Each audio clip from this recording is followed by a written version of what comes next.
주교 연합회 교사 부흥회로 이제 저희가 모여서 시간을 보내게 되었습니다. 여러분 특별히 어려운 시기에도 또 다음 세대를 향한 열정과 또 그리스도의 마음을 가지고 또 한 영혼을 섬기시는 선생님들 또 교사분들께 그분들의 일터와 또 가정과 교회 가운데 충만한 은혜와 또 기쁨이 함께하기를 예수님의 이름으로 간절히 축원합니다. 교육의 질은 교사의 질을 뛰어넘을 수 없다라는 말이 있습니다. 교육의 수준과 내용에 있어서 한 교사의 인격, 성품, 전문성, 태도 그리고 그 역할이 매우 중요하다라는 말입니다. 우리가 어떤 선생님을 만났느냐에 따라서 우리의 인생이 달라지는 것 같아요. 우리가 어려서부터 보면 교회의 주일학교를 경험했고 또 성장하고 배운 분들 혹은 초중고를 거쳐오면서 교사가 긍정적이든 부정적이든 어떠한 방식으로든 우리 삶에 큰 영향을 끼쳤음을 우리 모두가 다 잘 알고 있습니다.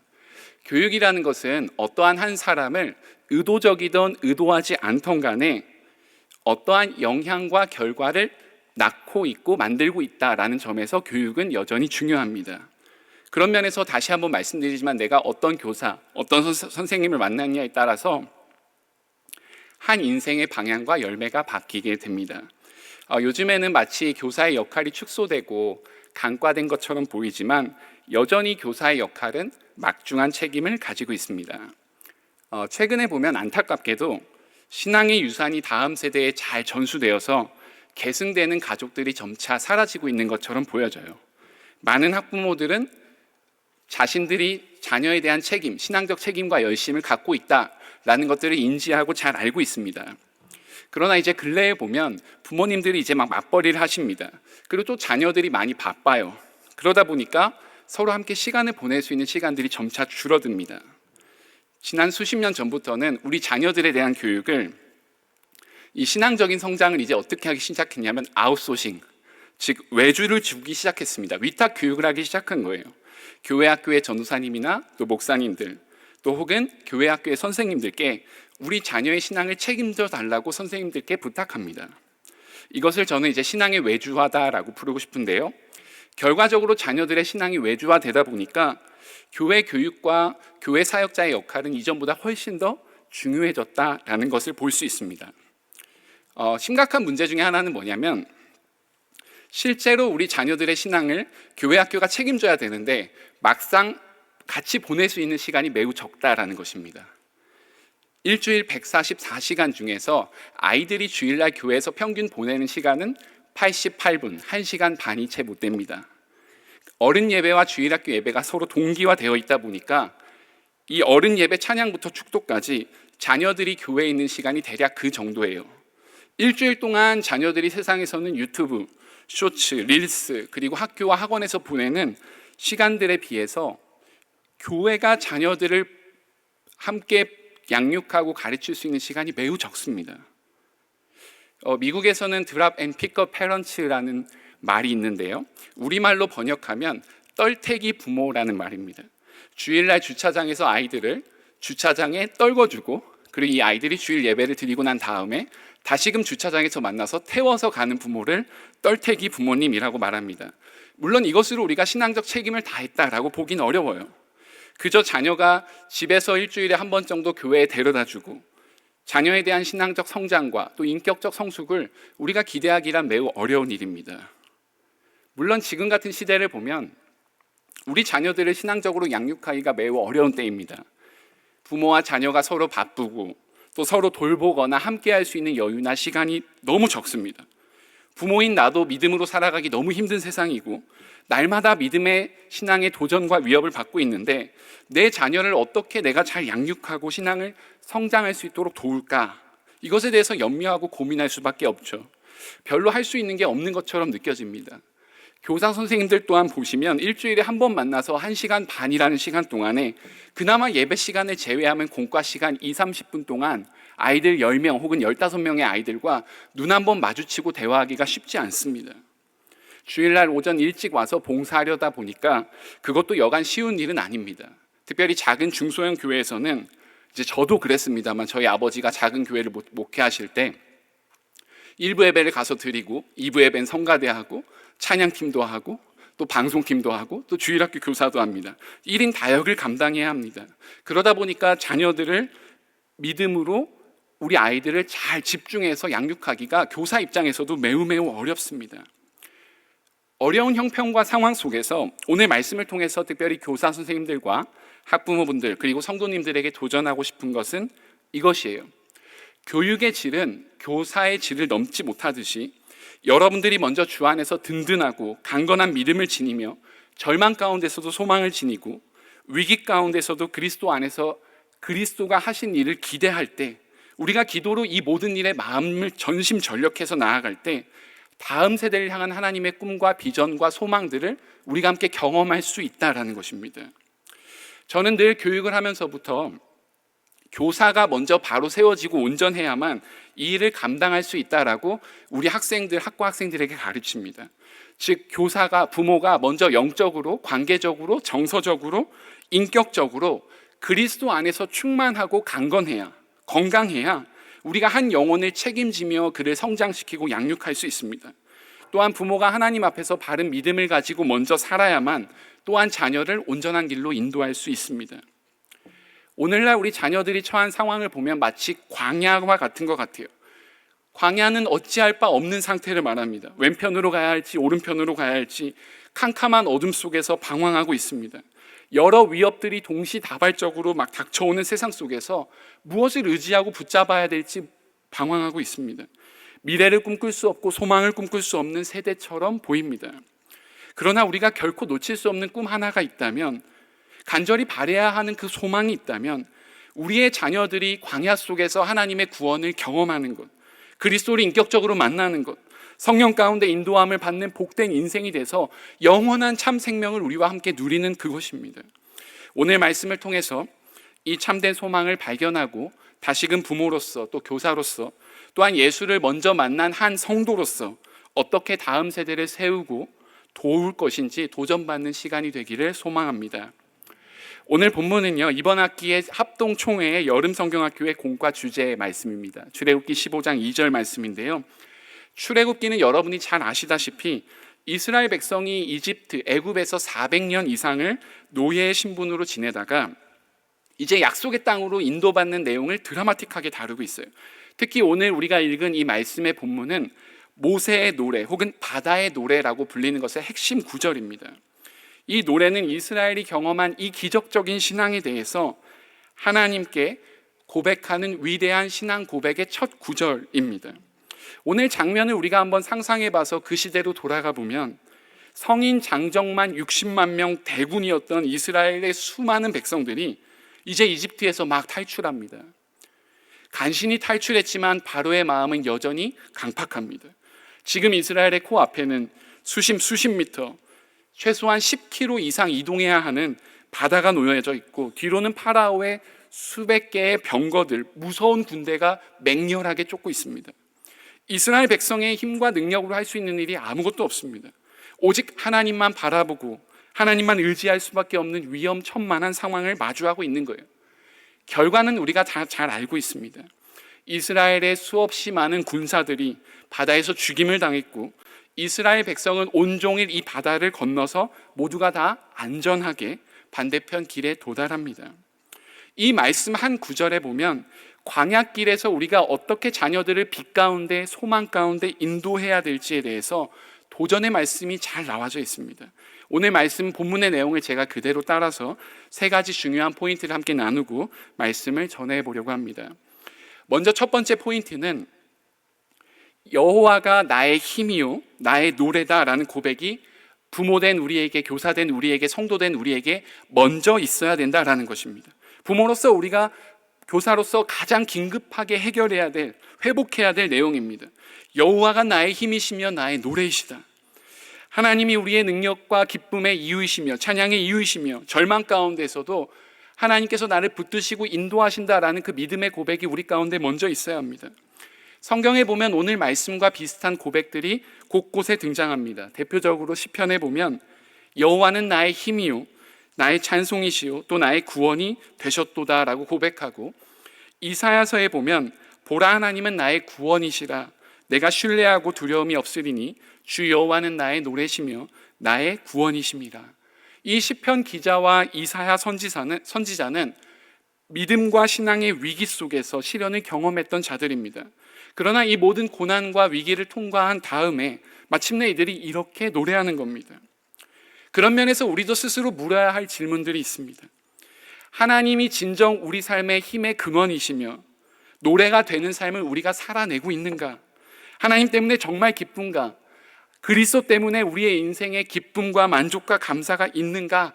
그 질문을 우리가 먼저 해볼 수 있습니다.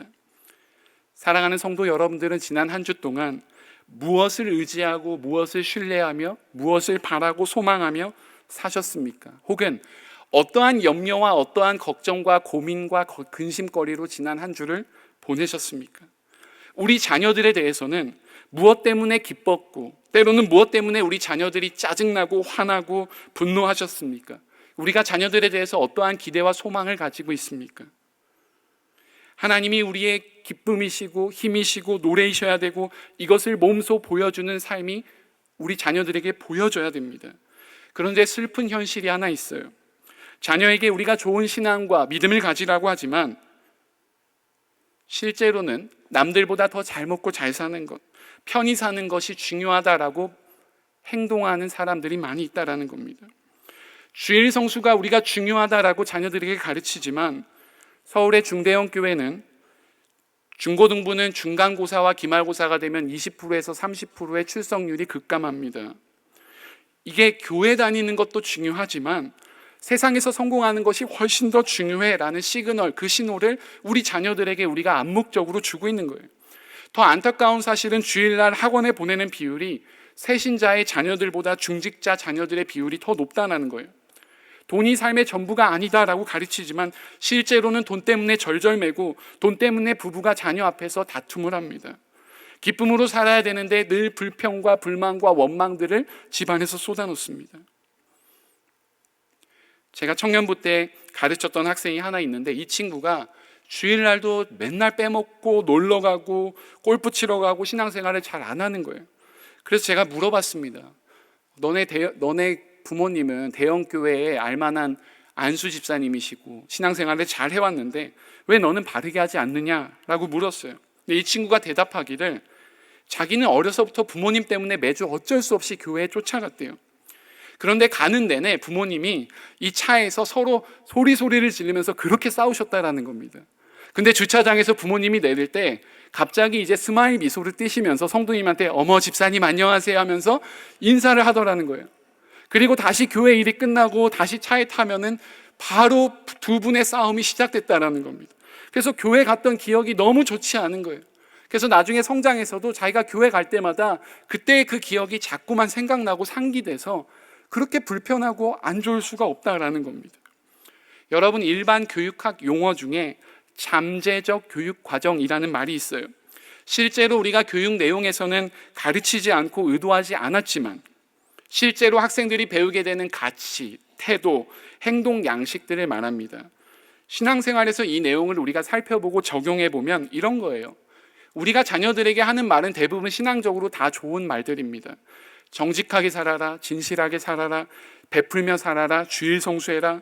그러나 실제 우리 자녀들은 무엇을 통해서 더 많이 배우고 익히냐면 우리가 의도하지 않았고 실제로 가르치지 않은 것들. 예를 들면 교회에 오면 교회의 분위기, 교사 선생님들 간의 상호 간의 관계, 그리고 우리 엄마 아빠의 대화의 내용들, 우리 집의 분위기가 훨씬 더 그들의 삶에 큰 영향을 미칩니다. 자녀들이 우리의 본심을 아는 겁니다. 부모님에게 정말 그 하나님이 힘의 근원이시고 노래이시며 기쁨이신가? 우리 선생님은 정말 하나님을 자신의 힘과 기쁨으로 삼고 살아가는가? 이 질문을 우리 자녀들이 묻고 있는 겁니다. 여러분과 저는 모두 다 홍해 바다에서 이 기적의 은혜를 모두 경험한 자들입니다. 오직 의지할 분이 우리 하나님 한 분이라는 것을 우리의 인생에서 똑똑히 배운 자들이에요. 이 찬양, 이 감사, 이 기쁨의 고백이 우리의 삶에서 매일매일 이루어져야 합니다. 그리고 그것이 우리 자녀들에게 선순환되어서 이 은혜의 선순환, 감사의 선순환, 기쁨의 선순환이 자녀들에게 다음 세대에 전수되어야만 합니다. 이제 여호와가 나의 힘이요 나의 노래이시요 라고 고백한 이 백성들에게 필요한 두 번째 고백이 있어요. 이제 하나님만이 나의 구원이시다 라고 선포하는 것입니다. 이게 두 번째 오늘 말씀의 포인트입니다. 이스라엘 백성은 지난 400년 동안 노예로 살았어요. 노예라는 것은 자기 주체성이 없다라는 것입니다. 스스로 생각할 줄 모르고 스스로 결정하거나 자기 의지를 가지고 선택할 수 있는 것 없습니다. 살아갈 목적과 이유도 없어요. 그저 주어진 대로, 주인이 내키는 대로, 시키는 대로 해야 하는 인생일 뿐입니다. 그런 노예된 자들에게 이제 참 자유라는 선물이 주어졌습니다. 이제 이들이 스스로 무엇인가 생각할 수 있고 판단할 수 있고 결정할 수 있어요. 노예의 삶에서 자유를 누리고 경험하는 데 필요한 것은 자신의 삶의 이유, 목적, 방향을 바르게 아는 것입니다. 그러나 이것은 스스로 정할 수 있는 것이 아니었어요. 우리를 디자인하고 설계하신 하나님 한 분만이 우리의 삶의 방향과 의지와 목적들을 결정해 주시고 주실 수 있습니다. 모세의 오경이 쓰인 이유가 바로 여기에 있습니다. 이들에게 삶의 목적, 삶의 방향, 삶에 나아갈 의미, 이 정체성이라는 것을 가르쳐 주는 거예요. 지난 수백 년 동안 너희 열조들, 너희 손조들은 노예의 근성과 노예의 태도와 노예의 마음으로 살았지만 이제 하나님의 뜻대로 진리 가운데 자유를 누린 너희들은 이제 하나님의 뜻 가운데 살아가야 된다라는 것입니다. 문제는 현 시대를 살아가는 우리 자녀들이 혹은 자녀를 양육하는 우리 부모님들과 선생님조차도 하나님이 주신 이 자유를 우리가 방종으로 때로는 방탕하게 쓸 뿐 아니라 삶의 의미와 목적들을 완전히 잃어버렸고 상실했다라는 점에 있습니다. 우리가 다시 노예 때로 돌아간 것입니다. 우리가 스스로 무엇인가를 선택하고 결정하는 것 같지만 세상에 우리의 마음이 완전히 사로잡혀서 하나님이 주신 정체성을 잊고 살아갈 때가 너무나 많습니다. 마치 사사기 때에 그때의 왕이 없었으므로 모든 사람들이 각기 자기의 소견과 자기의 의견과 자기의 느낌에 그것이 옳다라고 여기고 그렇게 선택하고 결정하고 살아가고 있는 것처럼 보이는 시대입니다. 지금 광야길인데 자유를 얻었는데 내가 어디서부터 왔는지, 어디로 가야 될지, 무엇을 쫓아야 될지를 이스라엘 백성이 잃어버린 거예요. 이것은 정체성과 관련된 우리 다음 세대와 관련된 매우 중요한 문제입니다.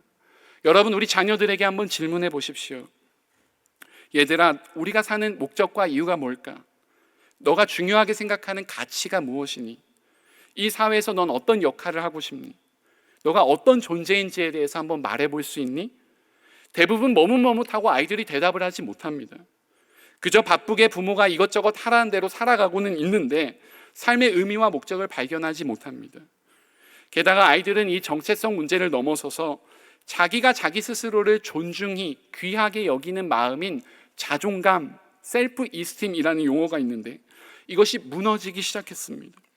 자신의 존재 자체가 그리스도 안에서 얼마나 소중하고 귀한지 아이들이 알지 못합니다. 그래서 자기를 학대합니다. 자해합니다. 우리 자녀들을 둘러싼 주변의 어른들이 혹은 또래들이 우리 자녀들에 대해서 다양한 방식으로 판단합니다. 여러 조건과 기준으로 우리 자녀들을 정죄합니다. 이제 자식들도 부모를 판단하기 시작했습니다. 비전이란 말, 소명이란 말은 교회에서 사라진 지 오래이고 그 말의 의미와 영향력 또한 이전과 같지 않습니다. 우리 자녀들이 구원을 누리고 당당하게 이 땅 가운데 승리하며 살아가야 되는데 자녀들이 그렇지 못한 거예요. 지난 수십 년 동안 우리가 과연 우리 자녀들에게 이 제대로 된 기독교적 정체성, 아이덴티티, 이 자녀들의 삶의 의미와 목적을 잘 알려주고 교육을 해왔을까? 이 질문을 하게 됩니다. 제가 미국에서 박사과정을 공부할 때 우리 교수님이 추천해 주신 책이 하나 있어요. Already Gone이라는 책인데 한국말로 번역하면 이미 갔다, 이미 떠나갔다 이런 의미입니다. 20대 청년들 중에서 과거 어렸을 적에는 주일학교에 꾸준히 출석했지만 현재는 교회에 다니지 않는 1000여 명을 추적해서 관찰하고 이들과 인터뷰를 한 결과물입니다. 왜 어린아이 때에는 교회에 잘 출석하고 다녔는데 20살 성인이 되니까, 대학생이 되니까 왜 더 이상 교회에 나가지 않을까? 아마 이제 대학교에 갔기 때문에, 부모의 품을 떠났기 때문에, 부모의 컨트롤 아래에서 이제 벗어났기 때문에 아이들이 교회에 가지 않는 것이 아닐까라고 저자는 생각했습니다. 그런데 이 아이들을 인터뷰한 답변은 꽤 의외였습니다. 자기는 이미 중고등학교 때부터 신앙이 없었다라는 거예요. 나는 하나님을 인격적으로 만난 적이 없다라는 거예요. 그리스도를 나의 구주다라고 고백한 적이 없었다라는 겁니다. 크게 5가지로 이들의 교회를 떠난 이유를 요약해 볼 수 있는데 새겨 들을 만한 이야기라서 제가 잠깐 소개해 보려고 합니다. 교회를 떠난 첫 번째 이유는 아이들이 교회에서는 성경을 가르치지만 일상에서는 목회자나 부모가 선생님들이 실천하지 않는 모습을 보며 실망했다라는 거예요. 둘째로는 성경을 제대로 배운 적이 없어서 성경을 믿지 않거나 성경의 내용을 모르기 때문에 교회를 떠나갔다라는 겁니다. 복음이 무엇인지에 대해서 아이들이 가르침을 받은 적이 없다라는 거예요. 셋째는 세상에서 가르치는 내용이 교회에서 가르치는 내용과 상호간에 충돌할 때 그것에 대해서 교회가 변증하거나 혹은 적절한 답을 내놓은 것이 아니라 아이들을 덮어놓고 믿어라 혹은 신앙이 부족하다라고 정죄하거나 꾸짖기만 했다라는 것입니다. 넷째는 앞에 첫 번째 이유와 연결되는데 교회를 떠난 자녀들이 교회의 어른들이 위선적이며 남에 대한 정죄만 앞세우는 사람이다라고 인식했다라는 거예요. 마지막은 현실의 삶의 문제를 직접적으로 교회에서 다루지 못하고 교회 내에 고루한 전통, 지루한 전통들만 혹은 실제 삶과 연관 없는 메시지만 선포되었다라는 것입니다. 한국 교회에서도 아이들이 대학생만, 고3에서 대학생만 되면 그렇게 교회를 많이 떠나갑니다. 10명 중에 6명에서 7명 정도가 떠나간다라는 통계가 있습니다. 이제는 그 나이대가 점점 더 어려져서 아이들이 중2, 중3만 되면 이제 교회를 나가지 않겠다라고 선언하기 시작했습니다. 우리가 물어야 될 질문은 과연 우리 한국 교회가, 우리 교회가 자녀들의 신앙을 우리가 제대로 돌보고 귀 기울이고 진짜 중요한 제대로 된 투자를 했느냐라는 거예요. 교회를 떠난 아이들의 목소리에 귀 기울여 봤냐라는 것입니다. 여러분 8, 90년대에는 교회가 큰 성장을 거듭했습니다. 매해 어린 아이들도 80만 이상씩 태어났습니다. 여름 성경학교만 해도 아이들이 교회 내에 북적북적했습니다. 그 아이들이 이제 성인이 되었고 이제 그 다음 세대의 자녀들이 태어났어요. 현재 한국 교회에서 가장 얇은 층, 가장 불안한 층이 30대와 그 이하의 자녀들입니다. 현재 20대 아이들 중에서 교회를 정하지 않은 아이들이 50%에 육박합니다. 교회를 이전에 다녔지만 현재는 교회를 다니고 있지 않은 가나안 성도라고 하는, 거꾸로 읽으면 안 나가라고 하는데 이 성도가 최소 200만 명 이상을 잡고 있습니다. 우리가 진단을 바르게 해야 처방이 바르게 나옵니다. 과연 우리 아이들이 어려서부터 예수 그리스도를 인격적으로 만나고 경험했는가? 그리스도를 자신의 주인으로 지금 고백하고 있는가? 성경을 제대로 배웠고 가르침을 받았고 신앙 고백을 바르게 하고 있는가? 우리가 복음의 본질을 우리 자녀들에게 지금 제대로 가르쳐주고 있는가? 라는 이 질문을 다시금 던질 때입니다. 좋은 소식일지 모르겠지만 한국 교회의 성도들 중 10명 중 8명은 이미 주일학교 때 회심을 경험한 자들입니다. 주일학교 때 그리스도를 만난 자들이에요. 또한 주일학교 때 예수님을 만나거나 혹은 좋은 선생님과 목회자를 만난 사람들은 20대 이후에 신앙을 떠나거나 혹은 교회를 떠났어도 다시 평생에 돌아오는 비율이 70%에 육박한다라는 미국의 통계가 있습니다. 우리가 관심을 갖고 투자해야 될 곳이 이제 명확한 거죠. 우리 자녀들이 지금 출애굽의 세대처럼 이 기적을 체험하고 경험하며 여호와만이 우리의 구원자 되신다라는 이 고백을 하도록 우리가 이들을 인도해내야 합니다. 두 번째 포인트를 우리가 정리해보면 하나님이 우리의 구원이 되신다라는 것은 우리의 삶의 모든 선택과 모든 결정들을 하나님의 기쁘신 뜻대로 우리가 행한다라는 말입니다. 하나님이 우리의 구원자 되셨다라는 말은 그가 죄 가운데 거해 있던 우리를 완전히 건져내셔서 죄와 사망이 아니라 이제 영원한 생명을 누리는 복된 인생으로서 이생과 내세의 이 큰 복이 우리 가운데 이미 주어졌다라는 겁니다.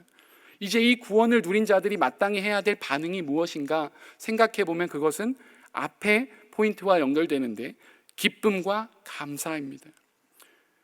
우리가 성인으로서 예수를 먼저 믿는 자로서 우리의 주어진 모든 상황과 현실에 대해서 만족하고 기뻐하며 감사할 줄 아는 사람, 내가 누리는 이 모든 것들이 하나님의 은혜로 말미암음을 고백할 수 있는 사람, 또 우리 자녀가 얼마나 소중하고 귀하고 얼마나 아름다운 존재인지를 우리가 믿음으로 고백할 줄 아는 사람, 그 한 명의 어른, 그 한 명의 성도, 그 한 명의 그리스도인이 우리 가운데 필요합니다. 그리고 이 광야의 시대를 살아가는 아이들에게 우리가 이들을 기쁨과 감사로 대하고 참된 축복과 또한 이들을 정말 귀하게 여겨주면 이 아이들이 자라나서 다음 세대에 하나님의 영광을 선포할 자녀들이 될 것입니다. 우리의 마지막 포인트는 바로 하나님이 나의 아버지가 되시고 내 아버지의 하나님이 되어야 한다라는 것입니다. 여러분 출애굽기 15장 2절에 보면 말씀 9절을 한 번 더 펼쳐주시겠어요? 여기에 보면 반복되는 인칭 대명사가 있어요. 나의 힘, 나의 노래, 나의 구원, 나의 하나님이라는 표현입니다. 이것은 아주 중요한 의미가 있습니다. 출애굽 사건을 경험하기 이전까지만 하더라도 이스라엘 백성은 하나님을 조상들의 하나님으로만 이해했습니다. 재앙을 목격하긴 했지만 이제 홍해를 건넌 그 경험은 이들에게 직접적으로 하나님의 구원 역사를 경험하게 한 것이었어요. 이 경험을 통해서 이들의 세계관, 이들의 시선, 이들의 관점이 완전히 변화합니다. 바로 그는 나의 하나님이라는 표현이에요. 남의 하나님이 아니라 그의 하나님이 아니라 바로 나의 하나님이라는 표현을 이들이 고백하게 돼요. 그리고 이어서 말합니다. 내 아버지의 하나님이시다라는 거예요. 여러분 창세기 12장에 가면 하나님께서 아브라함을 부르시는 장면이 나옵니다. 그때 아브라함에게 하신 말씀이 뭐냐면 나는 너의 하나님이 되고 너는 나의 백성이 되는데 구체적인 약속까지도 허락해 주십니다. 그것은 두 가지였는데요. 땅과 씨에 대한 약속이에요. 바다의 모래알같이 내 자손을 많게 하겠다. 내가 너에게 이 성대한 민족이 살 수 있는 아름다운 땅을 허락하겠다라는 겁니다. 이 언약은 하나님께서 기쁘신 뜻에 따라서 주권적으로 아브라함과 행하신 것이에요. 그래서 이 언약은 취소되거나 파기되거나 후퇴하지 않습니다. 언약을 맺으시고 성취하시는 그 하나님, 그의 기쁘신 뜻대로 작정하시면 반드시 이루어가시는 만군의 하나님의 열심이 이 언약에 담겨져 있어요. 실제로 이스라엘 백성은 요셉 가문이 이집트로 이주한 이후에 수백만의 대군으로 성장하게 됩니다. 이제 자손에 대한 약속이 선포되었는데 남은 것은 땅에 대한 약속이에요. 이제 남은 땅에 대한 약속을 하나님이 이루어 가시는 과정에 있습니다. 이제 곧 젖과 꿀이 흐르는 가나안 땅에 이들이 입성하게 될 것입니다. 이스라엘 백성이 바로 이 지점에서 하나님을 찬양하고 하나님을 노래하는 거예요. 우리가 믿고 고백하는 이 하나님은 이제 내 하나님, 나의 하나님이 되었으며 또한 언약을 지키시고 이루시는 분, 언약에 신실하신 우리 하나님을 찬양하는 겁니다. 또한 우리 열조와 선조가 경험한 그 하나님을 우리 아버지 하나님이라고 부르고 이제 그 하나님을 현 세대인 우리가 드높이고 찬양하겠다라는 신앙적 결단입니다. 조상들의 믿음과 유업을 잇는 공동체로서 이제 우리가 나아가겠다라는 그 다짐의 선포예요. 여러분, 우리가 우리 자녀들에게 줄 수 있는 가장 큰 선물이 무엇이 있을까요? 자녀들에게 좋은 교육 환경을 마련해 주는 것, 여러 필요한 것들을 잘 제공해 주는 것, 이것 또한 부모의 책임이자 의무일 것입니다. 최선을 다해서 자녀를 돌봐야 하는 것 또한 부모로서 해야 할 역할일 겁니다. 그런데 이들에게 가장 필요하고 가장 긴급한 것은 우리가 먼저 경험한 이 하나님을 이들 또한 인격적으로 만나고 경험할 수 있도록 돕는 일입니다. 우리의 믿음의 고백이 자녀들의 믿음의 고백이 되어야 합니다. 우리가 찬양하고 우리가 이름을 드높이는 그 하나님이 우리 자녀들 또한 이름을 드높이고 영광을 올리는 그들의 하나님이 되어야 합니다. 우리가 부모로서 교사로서 참된 영광과 참된 복이 우리 자녀들의 구원에 달려 있습니다. 오늘 이 말씀을 제가 준비하면서 출애굽기를 처음부터 끝까지 여러 번 다시 읽어봤어요. 그런데 참 마음 아픈 것이 무엇이냐면 이스라엘 출애굽 1세대가 이집트에서 10가지 재앙을 받습니다. 구름기둥과 불기둥도 경험합니다. 홍해바다를 건너고 병거들이 죽임을 당하는 장면도 똑똑히 목격합니다. 고기가 없다고 원망할 때 메추라기와 만나를 배불리 먹게 했음을 이들이 경험했어요. 그런데 마치 지금 이들의 모습은 이들이 경험하고 체험한 모든 기적과 이적이 무용지물처럼 보인다라는 겁니다. 여러분, 구약 성경 내내 하나님과 그의 백성은 늘 싸움을 하는데 어떤 싸움이냐면 두 단어로 요약 가능해요.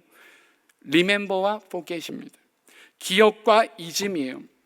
하나님께서 계속 이스라엘 백성에게 어쩌면 그렇게 쩔쩔매면서 당부하시는 말씀이 뭐냐면 너희는 기억하라라는 겁니다. 내가 너희 아브라함과 이삭과 야곱에게 너희 믿음의 선진들과 열조들에게 어떻게 행하였는지를 제발 좀 기억하라라는 겁니다.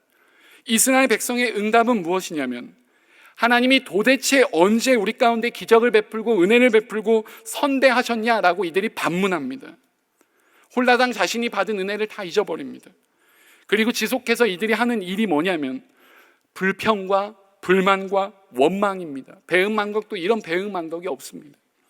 예레미야서에 가보면 2장 2절 말씀에 가보면 이렇게 적습니다. 여호와께서 이와 같이 말씀하시기를 내가 너를 위하여 내 청년 때의 인애와 내 신혼 때의 사랑을 기억하노니 곧 씨 뿌리지 못하는 땅 그 광야에서 나를 따랐음이로다 이니라 라고 나와요. 처음 예수를 만나고 복음을 들었을 때 우리의 마음과 가슴이 뜨거워지고 날마다 주를 더 알아가는 기쁨이 있었습니다. 신혼 때처럼 예수님을 사랑했고 광야 속에서도 씨 뿌리지 못하는 이 땅에서도 주님을 의지하고 신뢰하며 따랐어요. 그런데 지금 이스라엘 모습을 어떻게 예레미야서가 표현을 하냐면 똑같은 장 5절 말씀에 이렇게 적혀 있습니다. 너희 조상들이 내게서 무슨 불의함을 보았기에 나를 멀리 하고 가서 헛된 것을 따라 헛되이 행하였느냐. 이스라엘이 보니까 소망이 안 보여요. 미래가 보이지 않습니다. 너무 멀리 있어요. 그래서 지금 실제 닥친 상황과 현실 속에서는 돈이 더 능력 있어 보입니다. 세상이 훨씬 더 능력 있어 보여요. 이방의 권세들이 더 능력 있어 보입니다. 이방 문화가 훨씬 더 매력적으로 보여요. 보이지 않는 하나님보다 실제로 아무 영향이 없는 예수님보다 지금 당장 내 삶을 안정시켜주고 만족시켜줄 돈과 집과 직장이 이들에게 더 중요했다라는 말이에요. 믿음대로 잘 살아보려고 했는데 믿음대로 살았는데 내 뜻대로 잘 안 되는 것 같아요. 하나님 믿는 건 하나님 믿는 거지만 그걸로는 충분하지가 못한 겁니다. 하나님도 믿어야 됐고 천국도 가야겠지만 세상에서도 잘나고 성공해야겠다 이겁니다. 이스라엘 백성 내내 계속 따라붙었던 문제가 뭐냐면 바로 이 혼합주의의 문제였습니다. 하나님을 섬기지 않은 것이 아니라 하나님을 겸하여 하나님이 질투하시는 다른 것들을 함께 이들이 섬겼다라는 거예요. 예레미야 6장 말씀에 가면 훨씬 더 심각한 말씀이 나옵니다. 여호와께서 이같이 말씀하시되 너희는 길에 서서 보며 옛적 곧 선한 길이 어디인지 알아보고 그리로 가라. 그리하면 너희 심령이 평안을 얻으리라 하나 그들의 대답이 우리는 그리로 행치 않겠노라. 이게 이스라엘 백성의 대답입니다. 이게 하나님을 믿는다라고 작정하고 고백했던 자들이 하나님 앞에 했던 고백이에요. 선한 길이 무엇인지도 알고 우리의 심령이 평안을 얻는 것은 오직 하나님 안에서만 가능한 것임을 알매도 불구하고 지금 당장 내가 필요한 것, 지금 내가 당장 욕망하고 소원하는 것, 지금 내가 편안하게 사는 것, 이것이 더 중요하다라는 말입니다. 이스라엘 백성은 구약 성경 내내 역사를 통해서 배우지 못합니다. 우리 인간이 지난 역사를 통해서 아는 사실은 인간은 역사를 통해서 아무것도 배우지 못한다라는 아이러니한 진실이에요. 여러분 이제 출애굽 2세대로 한번 다시 돌아가서 살펴봅시다. 출애굽 상황에서 태어나거나 혹은 출애굽할 때 어렸던 자녀 세대들이에요. 직접적으로 이들이 기적을 어렸을 적에 경험하기도 했지만 간접적으로 부모님으로부터 기적과 이적에 관한 이야기를 이들이 광야에서 들었을 것으로 생각돼요. 이들은 출애굽 1세대가 다 죽고 나서야 출애굽 1세대는 하나님께 원망과 불순종으로 죽임당합니다. 가나안 정복 전쟁을 통해서 그 이후에 가나안으로 출애굽 2세대가 이제 입성하게 돼요. 이들은 입성하자마자 하나님 앞에 온전한 순종을 하지 못합니다. 여러분 여호수아 이후에 시작되는 성경이 사사기인데 사사기 1장에 보면 아직 가나안 백성을 제대로 쫓아내지 못하였더라라는 말씀이 나옵니다. 온전한 순종을 제대로 이들이 못한 거예요. 출애굽 1세대가 놀라운 신앙 고백을 온 공동체적으로 했음에도 불구하고 과연 2세대에게 보여줬던 신앙의 내용이 무엇이었을까라고 생각해 봅니다. 이 세대에게 신앙 전수와 신앙의 유산을 제대로 잘 물려주는 것일까라는 그 질문을 하게 돼요. 그럼 출애굽 2세대는 과연 3세대에게 이 신앙의 전수를 잘 물려주었을까요? 사사기 2장으로 가보면 출애굽 3세대 가나안 땅에 거한 2세대가 이제 등장해요. 성경 기자가 이들에 대해 이렇게 기록합니다. 사사기 2장 10절 말씀인데요, 그 세대의 사람도 다 조상들에게로 돌아갔고 그 후에 일어난 다른 세대는 여호와를 알지 못하며 여호와께서 이스라엘에 행하신 일도 알지 못하였더라. 전혀 신앙의 전수가 이루어지지 못한 거예요. 아예 하나님을 모르는 세대가 일어납니다. 출애굽 1세대는 계속된 불평과 불만과 우상 숭배와 불순종으로 하나님의 진노를 경험했습니다. 그리고 그것을 똑똑하게 출애굽 2세대가 보았습니다. 모세의 마지막 유언이라고 불리는, 모세가 가나안 땅 입성하기 앞에 가데스 바데아라는 그 광야에서 마지막 유언 설교를 하는 게 신명기에 나옵니다. 이 마지막 유언 설교의 핵심은 신명기 6장 4절로부터 9절, 우리가 쉐마 이스라엘, 들으라 이스라엘아 라고 하는 말씀에 잘 담겨져 있습니다. 이 내용의 핵심은 뭐냐면 하나님을 사랑하라라는 거예요. 그리고 이 와중에 부모에게 주신 중요한 책임이 뭐냐면 자녀에게 부지런히 하나님을 가르치라라는 것입니다. 거기에 우리 모든 인생의 승패가 담겨져 있다라는 모세의 절절한 마지막 경고이자 당부의 말씀이에요. 왜냐하면 이전 세대, 모세와 함께 출애굽을 경험했던 세대가 신앙의 전수와 유산의 전수에 있어서 완전히 실패했기 때문입니다. 이 역사가 우리 가운데 주는 교훈이 무엇일까요? 우리는 과연 출애굽 1세대의 모습입니까? 아니면 2세대의 모습입니까? 우리가 어떤 세대로서 우리 자녀들에게 신앙의 전수, 이 믿음의 유산을 물려줄 수 있겠습니까? 아마 여기 앉아 계신 모든 성도님들은 대부분 다 성인이시고 이미 지난 역사 속에서 하나님의 은혜와 하나님의 기적과 하나님의 체험들을 여러 방면으로 경험한 분들일 것입니다. 그런데 우리가 험악한 인생길 살아가다 보니까, 험난한 인생길 살다 보니까 때때로 이러한 하나님의 은혜와 하나님의 역사와 하나님의 기적과 체험들을 종종 놓치고 잊어버립니다. 믿음 가운데 살아가야 되지만 그렇지 못할 때가 참 많이 있고 참 부끄러울 때가 많이 있습니다. 우리가 오늘 말씀에서 기억해야 될 중요한 진리는 오늘 우리가 하는 말과 행동과 태도가 우리가 알게 모르게 우리 자녀들과 우리 교회의 어린 아이들에게 큰 영향을 미치고 있다는 것입니다. 우리가 하나님의 은혜와 구원에 대해서 어떠한 마음과 태도로 반응하고 있는지가 우리 다음 세대에 나아갈 길을 결정할 것입니다. 기억하라라고 요청하는 하나님 앞에서 우리가 받은 은혜, 하나님의 선대하심을 다시금 기억하고 다시금 찬양하고 다시금 노래해야 합니다. 사실 여러분과 제가 이미 잘 알고 있잖아요. 우리가 이미 믿음 가운데 잘 살면, 믿음으로 살아내면 우리 자녀들 또한 믿음의 길을 걷게 되어 있습니다. 우리가 자녀들을 사랑하면 자녀들 또한 다른 사람을 사랑하게 되어 있습니다. 우리가 소망을 가지면 자녀들 또한 소망을 가지게 되어 있습니다. 저는 앞으로 5년에서 10년 정도가 주일학교 교회 교육의 마지막 골든타임이라는 그러한 절박함을 나름대로 가지고 있습니다. 먼저 출생률의 위기를 살펴보면 여러분 작년 출생아 수가 23만 8천 명이에요. 재작년 23년도에 출생아 수는 23만 명입니다. 23년과 24년도를 다 합쳐도 47만이 되지 않는데 2011년도에 47만 명이 태어났습니다. 한국전쟁 이후에 베이비부머 세대는 출생아 수가 매년 90에서 100만 가까이 되었습니다. 그 후에 80만을 유지했다가 60에서 70만 가까이를 유지했습니다. 그러나 이제 회복할 수 없는 출생률의 위기가 우리 앞에 놓여져 있어요. 저희 학과 학생들은 교생 실습으로 매년 4월과 5월이 되면 기독교 사립 종립학교, 중고등학교로 이제 교생 실습을 나갑니다. 제가 이제 아이들을 방문해서 교장 선생님이나 교감 선생님들과 이야기를 나눌 기회가 있는데 서울 노원구에 있는 한 초등학교의 올해 신입생은 13명입니다. 서울의 어떤 중학교는 26명 입학했고 그 아이들을 13명으로 나눠서 두 반을 운영하고 있어요. 올해 신입생이 단 한 명도 없는 초등학교는 전국적으로 180개입니다. 한국 사회의 중위 연령이 지금 현재 46세입니다. 교회는 1000교회를 조사했는데 교회는 그보다 10년 더 뒤에 있는 56세입니다. 한국 사회의 고령화된 대표적인 기관이 교회가 될 가능성도 있습니다. 우리 합동교단 내에 주일학교가 없는 교회는 3,500개에 달합니다. 이유는 돈이 없어서도 아니고 선생님이 없어서도 아니고 건물이 없어서도 아니에요. 가르칠 아이가 없기 때문입니다. 모든 나이 중에서, 모든 연령대 중에서 복음화율이 가장 낮은 나이가 10대입니다. 그리고 20대입니다.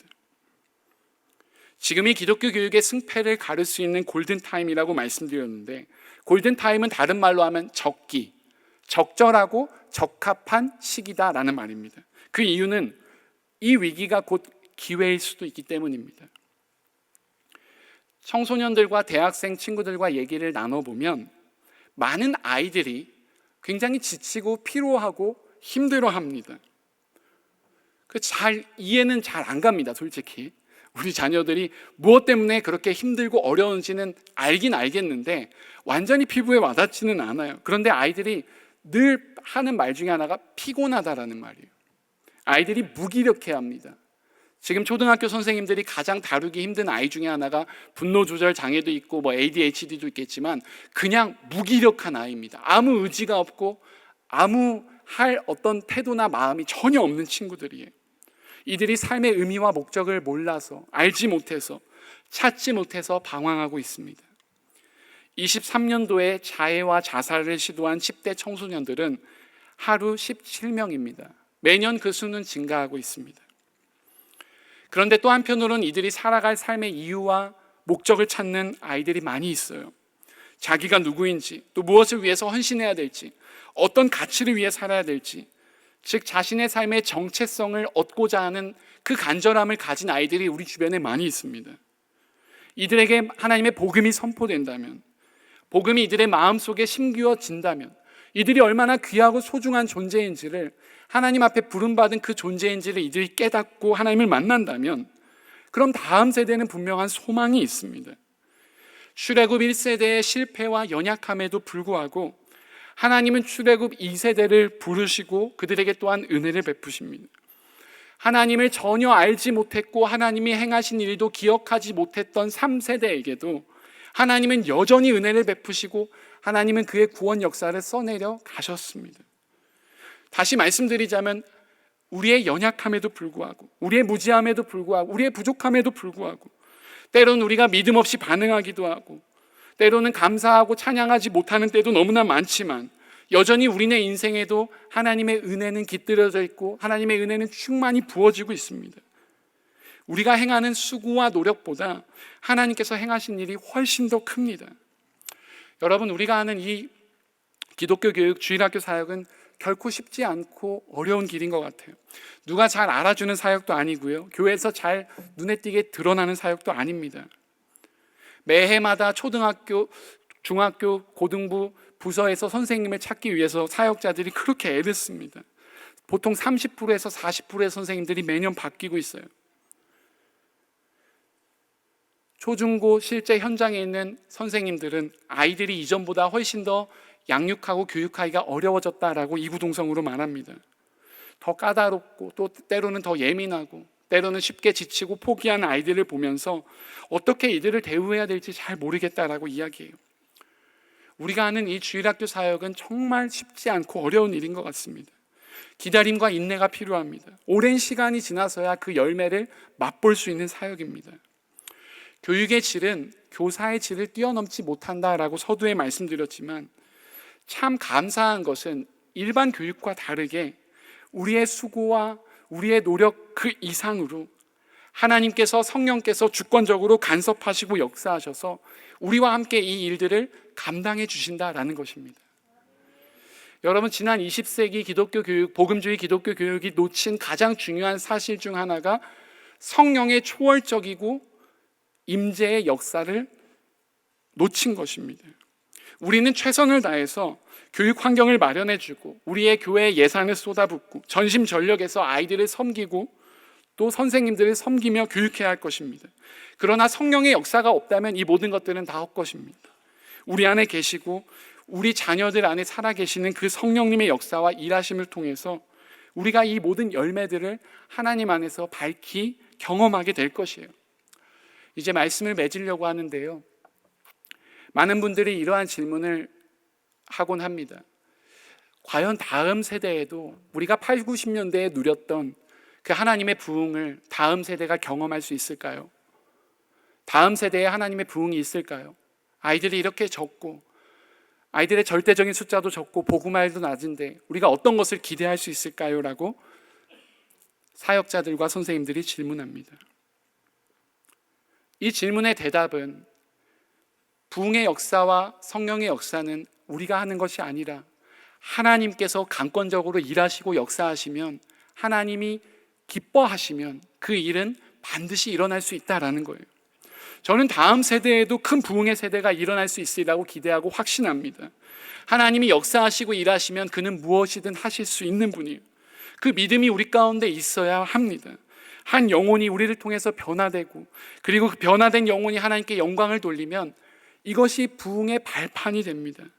작은 자, 소자 하나가 우리 교사 선생님들과 학부모분들의 수고와 노력과 애씀을 통해서 하나님께로 돌아오면 하늘에서는 큰 잔치가 열린다라고 주님이 말씀하셨습니다. 이 일을 수고하고 또 애쓰시고 또 여러모로 일터와 현장이 너무나 바쁘지만 그래도 주일날 우리 아이들을 사랑하기 위해서 다짐하고 결단한 우리 교사 선생님들에게 하나님께서 충만한 복을 그 가정과 그 일터와 그 사역의 현장에 부어주실 수 있기를 간절히 축원합니다. 또한 우리 온 교회가 마음을 다해서 우리 교사 선생님들을 적극적으로 지원하고 후원해야 합니다. 이들이 지치지 않도록, 이들이 소망을 가질 수 있도록 우리가 다음 세대에 대한 뜻과 마음이 있음을 온 교회가 전심전력해야 합니다. 그러면 우리가 다음 세대에 부흥의 초석을 놓을 수 있습니다. 성령께서 우리 가운데 역사하실 것이고 일하실 것입니다. 그리고 그 믿음이 우리 가운데 필요합니다. 여러분, 이 말씀만 드리고 마치려고 하는데요, 재작년에 조사할 때 20대 중에서 종교가 없다, 무종교 비율이 우리나라에서 78%였습니다. 북한을 빼고 전 세계 200여 개국 중에서 무종교인의 비율이 이렇게 높은 곳은 대한민국 외엔 없습니다. 우리나라가 그만큼 세속화되었다라는 것입니다. 그러나 이 세속화에 대해서 우리가 착각하거나 잘못 생각하지 말아야 될 것은 이전 세대에도 1000년 전에도 2000년 전에도 신앙생활엔 늘 믿음의 시련과 위기가 있었고 어느 한 시대라도 기독교의 호의적인 때는 없었습니다. 진리를 쫓기에 세상이 우리를 기뻐한 적은 없었습니다. 세상은 여전히 악하고 여전히 악했고 앞으로도 악할 것입니다. 그럼 이 상황 속에서 우리가 세상의 세속화를 탓할 것이 아니라, 세상의 세속화를 비난하고 정죄할 것이 아니라, 우리가 정말 그리스도 안에서 참된 말씀을 온전히 따르며 하나님을 나의 주인으로 삼고 하나님을 나의 기쁨과 나의 힘과 나의 노래로 삼고 하나님을 우리가 진정으로 사랑했는가, 그리스도를 진정으로 사랑하고 있는가를 우리가 다시금 물어야 될 때입니다. 하나님께는 숫자가 중요하지 않습니다. 돌들로도 일하실 수 있고 역사하실 수 있는 분이에요. 우리가 하나님 앞에 정말 진실된 믿음과 하나님 앞에 진실된 고백과 정말 예수님을 사랑하는 그 마음과 태도가 우리 삶 가운데 실제로 있으면 그것이 우리 다음 세대에 흘러가고 우리 다음 세대의 큰 역사를 이루게 될 것입니다. 주 안에서 사랑하는 성도 여러분들, 이 믿음을 가지고 오늘 하루 그리고 우리에게 주어진 모든 날들 가운데 우리가 말씀대로 다시 믿음 가운데 돌아와서 먼저 우리가 바로 서서 이 믿음이 우리 다음 세대와 그리고 오는 다음 세대까지도 이 신앙의 유산이 전파되고 선포되어서 다시금 이 대한민국의 하나님의 부흥을 일으킬 수 있는 그러한 꿈꾸는 세대가 될 수 있기를 예수님의 이름으로 간절히 축원드립니다.